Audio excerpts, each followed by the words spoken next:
رسول کریم صلی اللہ تعالی علیہ وسلم کی خدمت میں حاضر ہوئے اور کہنے لگے کہ ہمارے ساتھ چند مبلغ روانہ کر دیجئے جو ہم لوگوں کو دین کی باتیں سکھایا کریں اور ہم لوگ شریعت کے احکام سیکھ لیں۔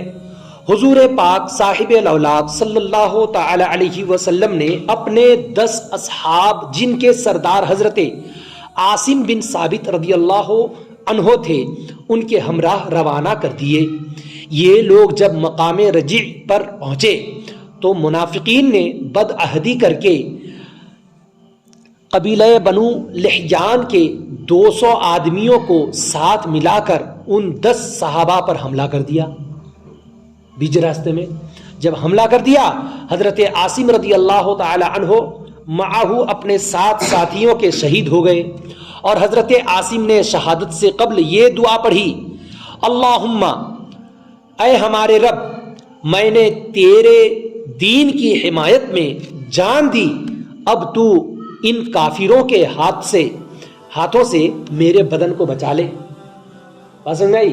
تیرے دین کی حفاظت، دین کی اشاعت، دین کی تبلیغ کی خاطر میں نے اپنی جان قربان کر دی، تیرے دین کے نام پر، تیرے حبیب کے نام پر، تیرے نام پر جان کو قربان کر دی۔ یا اللہ، مجھے تو یہ منظور ہے، لیکن میری ایک دعا ہے، عریضہ ہے، گزارش ہے تیری بارگاہ میں کہ میں جب شہید ہو رہا ہوں، شہید ہونے کے بعد میرے جسم کی حفاظت فرمانا، یعنی میرے جسم کو ان لوگوں کے حوالے نہ کرنا۔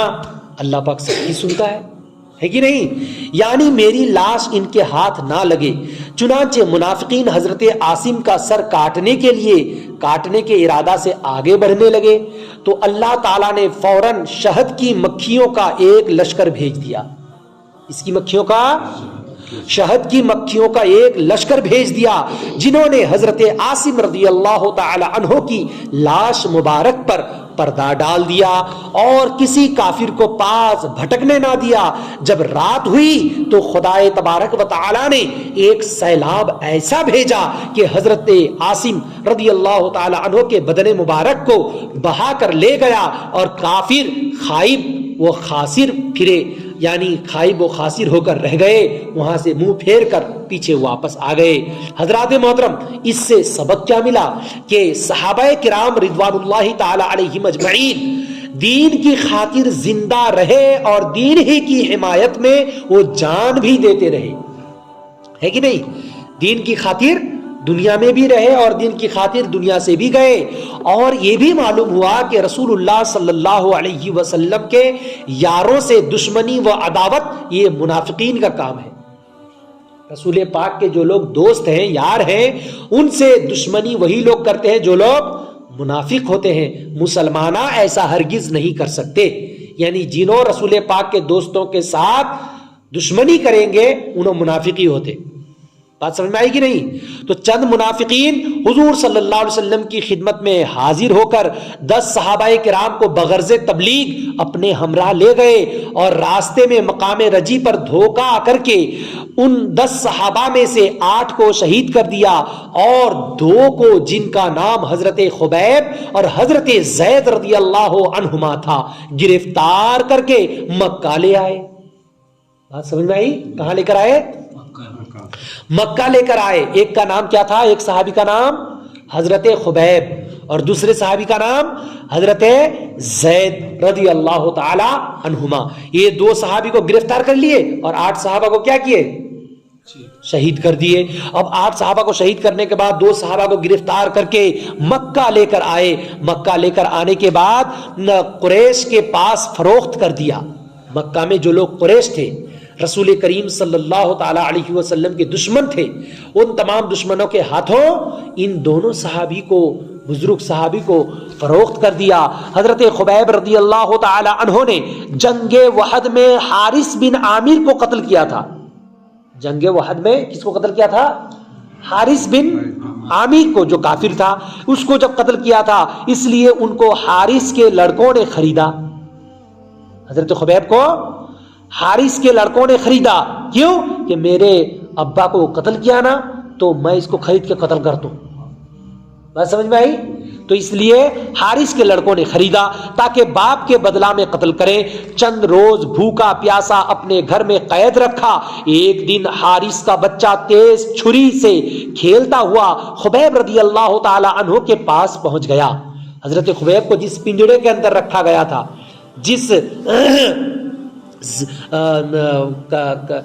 جس کے اندر بند کر کے رکھا گیا تھا, جس روم کے اندر, اس روم کے پاس ان کا بچہ, اس کا بچہ پہنچ گیا.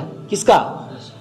حارث کا بچہ. جب اس کے پاس پہنچ گیا تو حارث کا بچہ تیز چھری سے کھیلتا ہوا خبیب رضی اللہ عنہ کے پاس جیسے پہنچ گیا, انہوں نے بچہ کو زانو پر بٹھایا. انہوں نے کئی روز سے کھانے نہیں دیا, لیکن بچوں کے ساتھ کیسی محبت دیکھیے. کیوں؟ حضور نے فرمایا بڑوں کی عزت کیا کرو اور چھوٹوں پر شفقت کیا کرو. کیا؟ چھوٹوں پر, چھوٹوں کے ساتھ محبت کیا کرو اور بڑوں کی عزت کیا کرو. یعنی جنہوں ہم سے عمر میں بڑے ہیں ان کی عزت, ان کا احترام, ان کا ادب کرنا سبوں کے لیے ضروری ہے, اگر مسلمان ہو تو. ہے کہ نہیں؟ ہم لوگ سب مسلمان ہیں تو ہم لوگوں پر ضروری ہے, اور بڑوں پر, بڑوں کی عزت بھی ضروری ہے اور چھوٹوں پر شفقت بھی ضروری ہے. جنہوں چھوٹے ہیں ان سے محبت کرنا یہ حضور کی سنت ہے اور حضور نے اس کا حکم بھی عطا فرمایا. تو حضرت خبیب رضی اللہ تعالی عنہ نے اپنے زانوں پر اس بچے کو بٹھا لیا. کس کے بچے کو؟ حارث کے بچے کو. جب اپنے زان پر بٹھا لیا تو چھری لے کر رکھ دی اور بچے کو کھلانے لگے.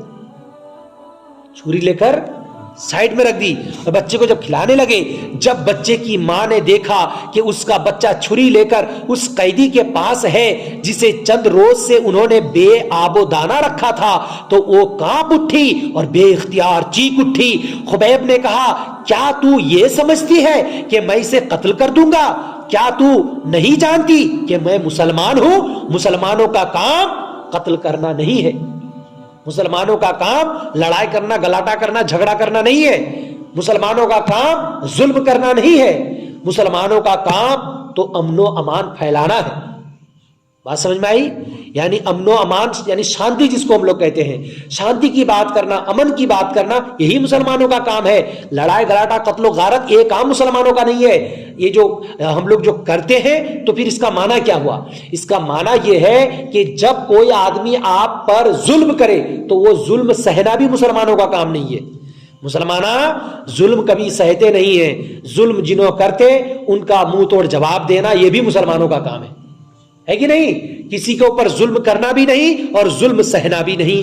حضرات, خاندان حارث نے چند روز کے بعد خبیب اور زید رضی اللہ عنہما کو دونوں بزرگوں کو حرم کی حد سے باہر لے جا کر ارادہ قتل پھانسی کے نیچے کھڑا کر دیا. یعنی اب پھانسی چڑھاتے. پھانسی کے نیچے جب کھڑا کر دیا اور کہا کہ اسلام چھوڑ دو تو جان بخشی ہو سکتی ہے, یعنی تم اگر اسلام ترک کر دو گے تو پھر تم لوگوں کو ہم بخش دیں گے, تم لوگوں کی جان بخشی جائے گی, تم لوگوں کی جان بچ جائے گی, تم مرنے سے, قتل ہونے سے بچ جاؤ گے. جب یہ بات لوگوں نے کہا, کافروں نے کہا کہ تمہاری جان بخشی ہو سکتی ہے, اسلام چھوڑ دو, تو دونوں بزرگوں نے جواب دیا کہ جب اسلام ہی نہ رہا تو جان رکھ کر کیا کریں گے ہم. بات سمجھ میں آ رہی کہ نہیں؟ یعنی دین اسلام ہی سب کچھ ہے ہمارے لیے.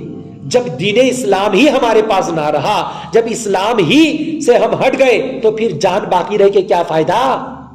یعنی ہم جیئیں گے بھی تو دین اسلام پر, مریں گے بھی تو دین اسلام پر. جیسے قرآن شریف میں آپ لوگوں نے سن لیا, اللہ پاک نے حکم کیا دیا, ہرگز مرنا نہیں مگر مسلمان ہو کر.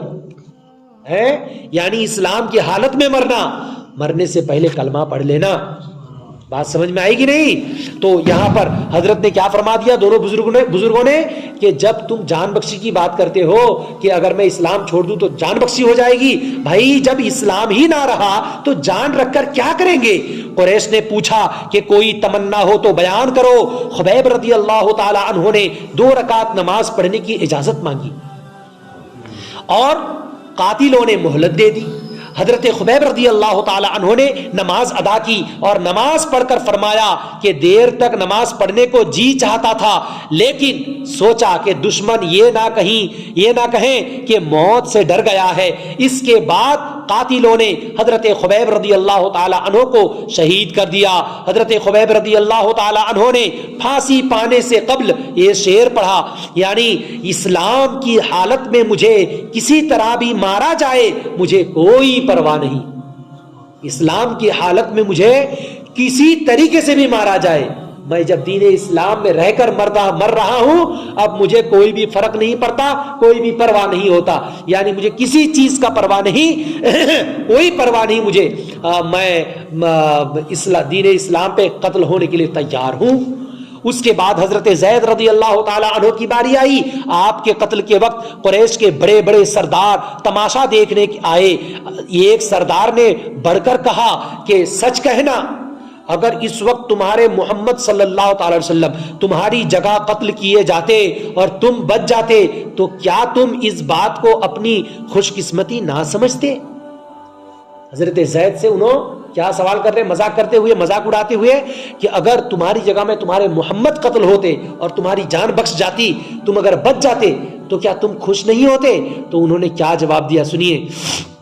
انہوں نے کہا مجھے ہو ناز قسمت پر اگر نام محمد پر، مجھے ہو ناز قسمت پر اگر نام محمد پر یہ سر کٹ جائے اور تیرا پا اس کو ٹھکرائے.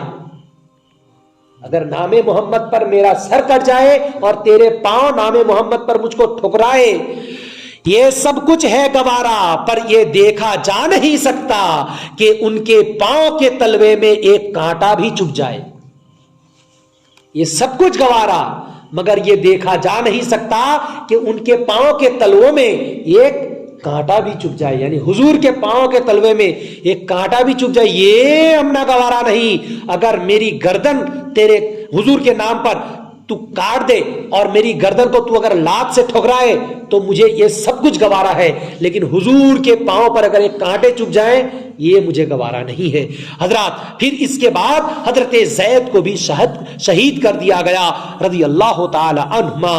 انا للہ و انا الیہ راجعون. اس سے سبق کیا ملا کہ صحابہ کرام علیہم الرحمت والرضوان کو اسلام جان سے بھی زیادہ عزیز تھا، اور انہوں نے اپنی جانیں اسلام پر قربان کر کے ہمیں سبق دیا ہے کہ مسلمان کو مشکل وقت میں بھی اسلام سے منہ نہیں موڑنا چاہیے.